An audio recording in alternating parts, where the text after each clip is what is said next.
Are the Phoenix Suns the most hated team in the Valley? Get that stuff out of here! It's Southwest Bias!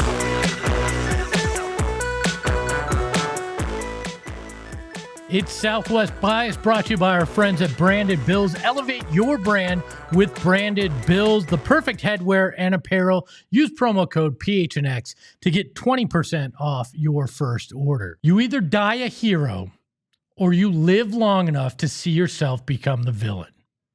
It's not just a quote from The Dark Knight. It's actually exactly where the Phoenix Suns find themselves. The most beloved franchise in the Valley has all of a sudden become the most hated team in Arizona. That's what happens when your team has some of the highest expectations in franchise history and falls so short of them that they find themselves 5 games under 500 in March and likely not to make the playoffs or the play-in. It doesn't matter why we're here. It doesn't matter how we got here. It just matters that we're here. We are stuck in basketball purgatory. The waiting room between returning to the good place and descending into the madness of the bad place. A complete rebuild. We've been there. We've done that. Phoenix Suns fans deserve better from their first love than we're getting. Even Kevin Durant knows it. KD said this the other night after the abysmal loss to the Minnesota Timberwolves. Yeah, it's tough, man. It's a shitty game, man. We didn't play our standards up to our standards at all. We embarrassed the fans. We embarrassed ourselves the way we played, and I want us to be better. Since 1968, the franchise has been Arizona's team, born of the Valley in a time where everybody assumed that it was just cacti and tumbleweed out here. The purple and orange helped put Phoenix on the map and have become synonymous with the city. The team has been a source of pride for decades here. Sure, there's been more ups and downs in the crypto market, and there's been joy, and there's been pain, there's been tears, and there's been no championship, but we loved the team throughout it all. But one thing rarely, if ever, has happened in the Valley. A team that just doesn't seem to care. Suns fans have poured their heart and soul and hard-earned money into this franchise for decades. They've been elated by the play on the court, embarrassed at times by things that have happened off of it, and mad about the roster construction. But they've never, and I mean never, been apathetic about it. Until now. I've heard some of the most dedicated fans who haven't missed a game in almost a decade questioning whether or not they should show up because it's become so untenable to watch this team. This team hasn't connected with the Valley. In fact, at times they've alienated their faithful. It's a group without an identity, a franchise without a culture, and an accumulation of talent seemingly without purpose or heart. This year and this roster is a lost cause. There's no miracle, there's no savior, and quite frankly, there's no hope. But that doesn't mean the future's completely bleak. An offseason that wasn't supposed to happen until May or June may be mere weeks instead of months away. And while that's a disappointment, it also brings with it a chance for a reset.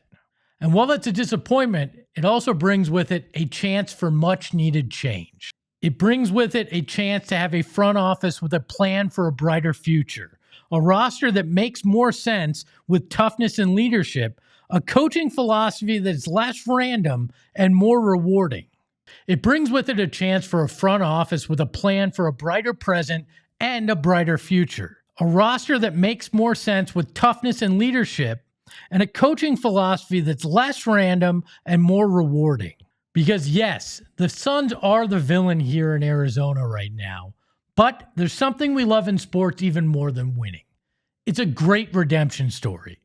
And the Phoenix Suns, with the right offseason, have a chance to be just that in 2025-26. But maybe that's just my Southwest bias. On the other side of the break, we put on the tinfoil hat because I got a doozy of a theory for you. And then we welcome Coach Dar to tell us how players stay positive and keep a right mindset during bad times and how we, the fans, can keep some hope. Time to tell you about Phoenix Raceway. I wasn't a big NASCAR fan. I'm going to admit that. No shame in me admitting that until last year I went out to Phoenix Raceway and experienced it firsthand. Not only is the venue unbelievable, it's in the Estrella Mountains, and I did not know it was out there until I went out last year, and I was blown away by how picturesque it is to go out there and watch a NASCAR event. And then I was even more floored by the event itself, and getting to ride in a pace car on the track was insane. And if you want to experience the Phoenix Raceway, go out there for the Shriners Children 500 at Phoenix Raceway, March 7th through the 9th. It is going to be a good time as 40 drivers compete against the likes of Chase Elliott, Denny Hamlin, Bubba Wallace, and the 2024 NASCAR Cup Series champion Joey Logano. It's the best-in-class fan experience for the whole family. Get your tickets now at PHNXRaceway.com. You've seen those white cars out there, the Jaguars, driving around with the cameras on the side, and you've probably wondered, okay, I've heard about Waymo, but what is it really about? If you have not ridden in a Waymo, I highly, highly recommend it. It is a completely autonomous vehicle that is one of the safest experiences I've had. And I love Waymo, right? I don't get to drive in a Jaguar very often, but when I do, it's because of Waymo. You get in, it's you. It's not a ride share. You don't have to share it with some rando you don't know.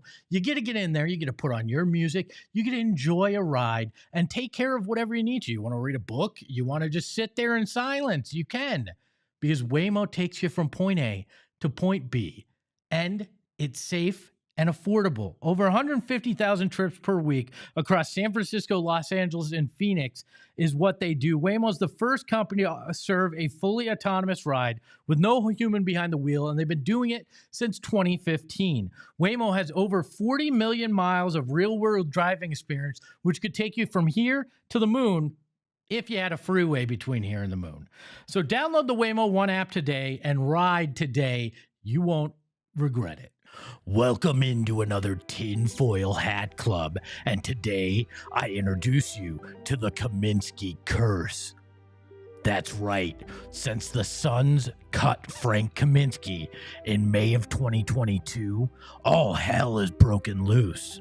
Mere weeks after cutting Frank, they had one of the most embarrassing playoff losses in NBA history. That's right, Game 7 Western Conference semifinals against the Dallas Mavericks. Fast forward to September, and the NBA releases the Sarver report, creating a disgraced former owner in limbo.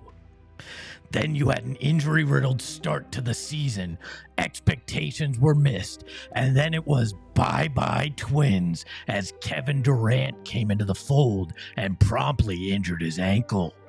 And then another disappointing playoff run where you lose to your arch rivals, the Denver Nuggets, as they go on to win the NBA Finals. Then Monty Williams got fired. There was DeAndre Ayton drama, and he got traded to Portland for Yusuf Nurkic, who became a problem child, Grayson Allen, who had a good season and then forgot how to shoot, and Nasir Little. Oh, and Tumani Kamara wound up as a star in Portland. Then they brought Frank back. A good preseason happened and a great first 10 games to the season, even though they had cut Frank.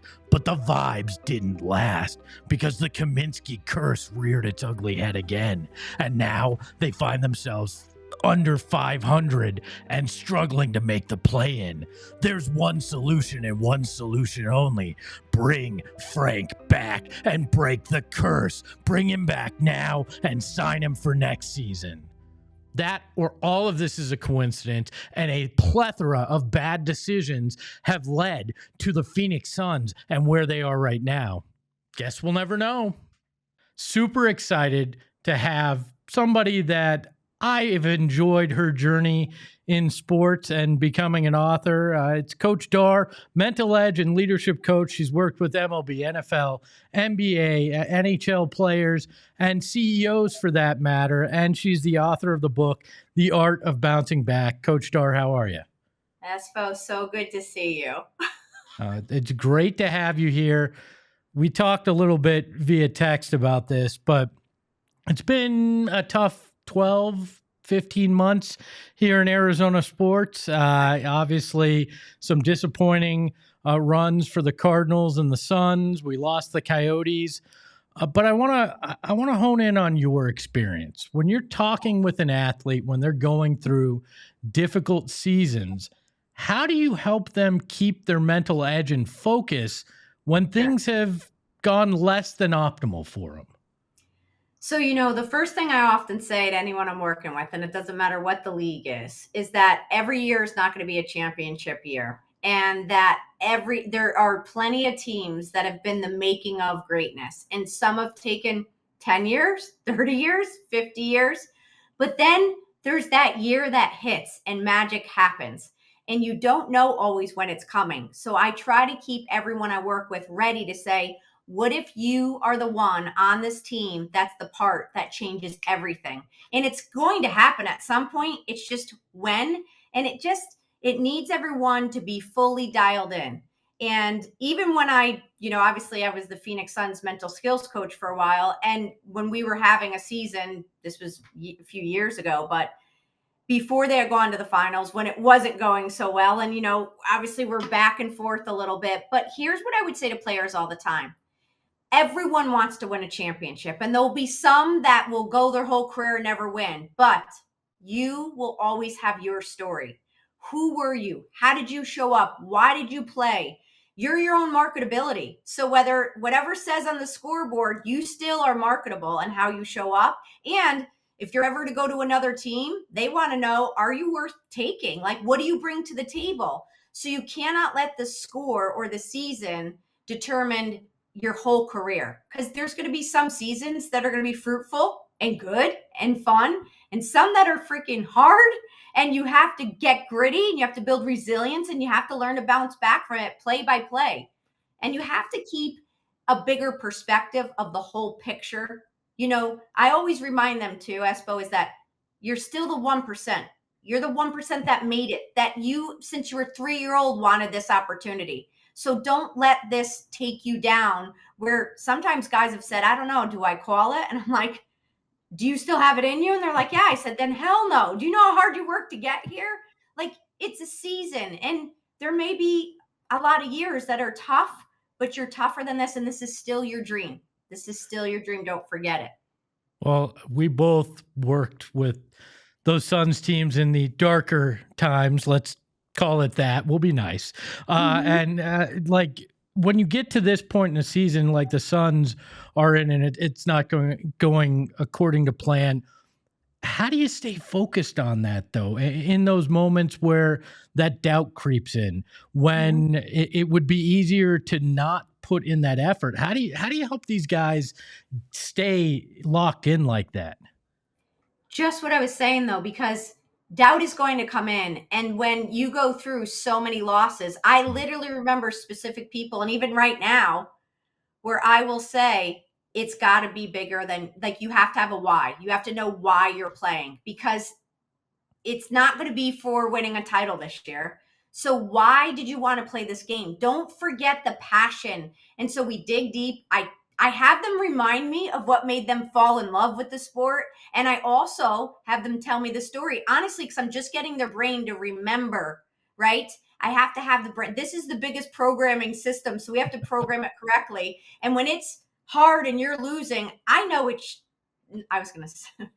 not good. It sucks. And it's you can curse here. We're friends, and it's okay. I was going to say, it's just a shitty year, But I sit there and I don't come along, and I'm not positive Pollyanna in it. And I just say, yeah, I know we're going to embrace the suck of this, but what could you do next game that gets your game a little bit better? So I still want you to keep sharpening your iron, because what about next season? Who's going to come on the team? What will the year look like? What if that's the year? I want you to be at your best.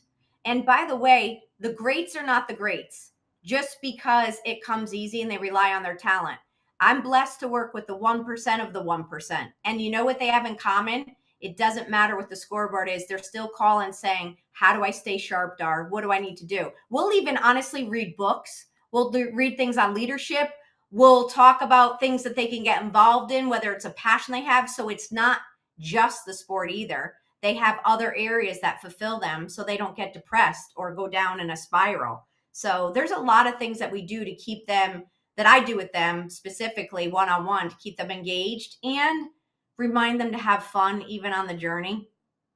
Well, Dar, this is not going to come as a surprise, but I'm not a high performance athlete. I'm just a fan of these teams. How do I stay locked in? How do I stay positive when I've watched my favorite sports teams either fail continuously or leave town? How do I stay locked in and positive? Gosh, well, first I'll say, especially when the Coyotes left town, I literally said I will never foster a child or a pet, because when they all left, I felt like I literally lost a family that I'd been with, that we would do family dinners, and now they were gone. And I had to regroup, and I reframed, Espo. So this is what we both are doing. Like, you reframe the situation to say, here's the thing, just like I just said to you, some point we always have to remain hope. And hope stands for hold on, pain ends. At some point, this will end and we will have victory. And Arizona will be celebrating because it has, and we've seen glimmers of it, and it will again. And I want people to stay focused on the best stories are the ones that overcome the most adversity. So even as fans, you have to believe in the underdog story, because it's what gives you hope. And we have seen some unbelievable stories of teams, even outside, obviously, of Arizona, that it's happened to. I mean, I look at even what's happened with the Cleveland Browns. I mean, that is a city that has endured so much, and they keep getting closer now, where they wouldn't even get close before. And now they're getting close again. There's a shift that's happening. Our Cardinals, there's a shift that's happening. There's going to be a shift again with the Suns. Like, and guess what? It just takes that 1 year. Just look like when we went to the finals. We had it. We had it right there. I think some decisions were made for some changes of some moving people that I would not have moved, that brought something to the locker room. Because what wins championships is also, look at when the Diamondbacks went to the World Series, right? Any team that's made it, even our team that went to the finals with the Suns, there is such a special feeling with the group. Like, there is such a team bond. The chemistry is there, and everyone talks about team chemistry, but team chemistry helps win championships. So it's moving the pieces around to get there again. Do you have hold on, pain ends merch? Because that feels like my entire mentality for 30 plus years as a fan. And that I would rock that as much as I rock my team merchandise, because that sums me up to a T. You know what? I can't wait till you get to experience a championship, because it's coming. It's going to happen. You have to. And guess what, Espo? You know what the other option is? You could stay miserable in this and go to the games, or you could come every day. And this is not, again, I'm a realistic optimist. I understand where we are. There's times where I'm like, okay, this is definitely not the season that's going to necessarily win a championship. However, where do we see some positives? What are some things that could change? And then you're hopeful in that. And by the way, the other thing too is, if you want to win a championship, then every fan listening, stay in the fight, because they need you just as much as you need them. So if you give up on them, then we're never getting to the finals. Dar, I'm gonna have to schedule some time with you, because this year has been my Joker origin story.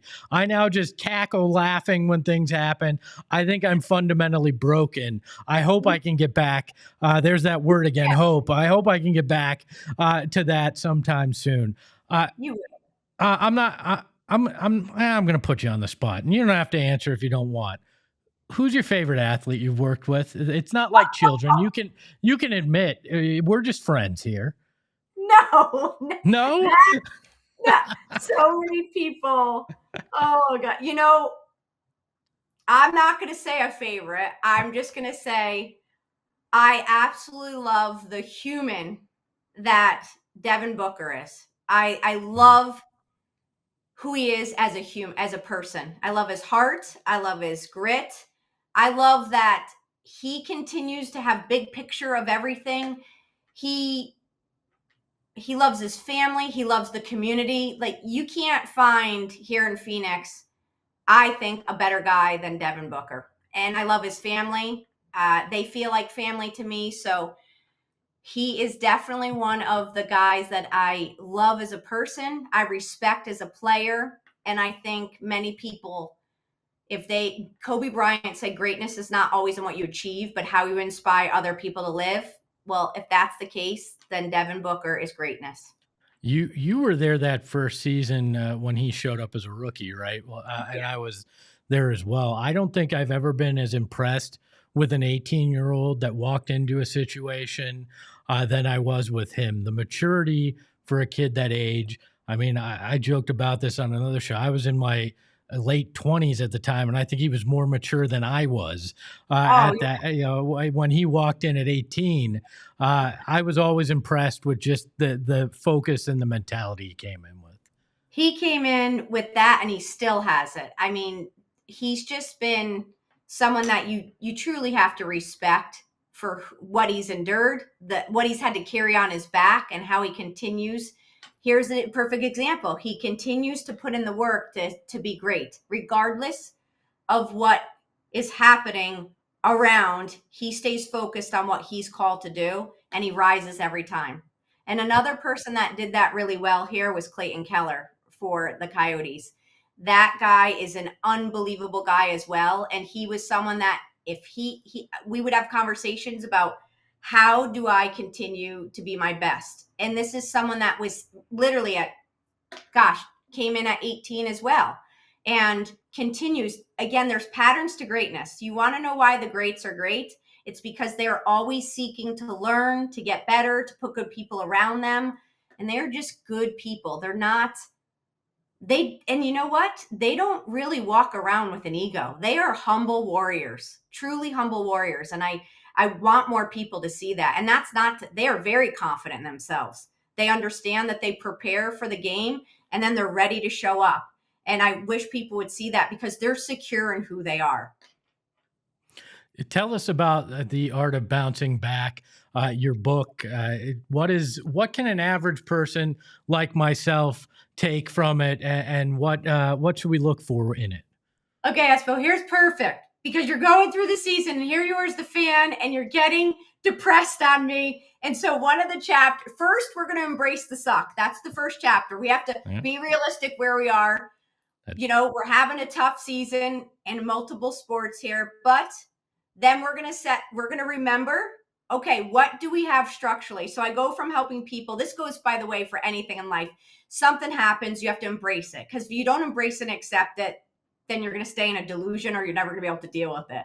Then you start to look at, well, what could we hang our hat on? Which, if it's you personally, it's like, what could you confidently hold on to? And personally, even besides sports, when you go through something hard, there could be a lot of things taken away from you, but your gifts and talents aren't. You always have that to hold back onto, and you could always get back up because you have that, and you keep leaning into it. Same what I tell the guys.